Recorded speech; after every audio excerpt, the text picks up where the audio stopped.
Homiladorlik vaqtida mumkin va mumkin bo'lmagan holatlar. Og'ir narsalarni ko'tarish, Mumkin emas.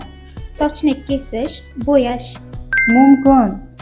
hatto oz miqdorda bo'lsa ham spirtli ichimlik iste'mol qilish, Mumkin emas.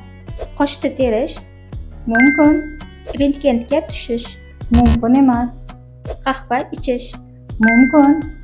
shifokor tayinlamagan dori-darmonlarni qabul qilish, Aslo mumkin emas. o'zicha shamollashda davolash, Mumkin emas. qorinni silash, Albatta mumkin. SPF kremlaridan foydalanish, Mumkin. sovqatish, Mumkin emas. bolajon uchun vaqtidan oldin kiyimlar xarid qilish, Albatta mumkin. shifokor ruxsati bilan samolyotda uchish, Mumkin.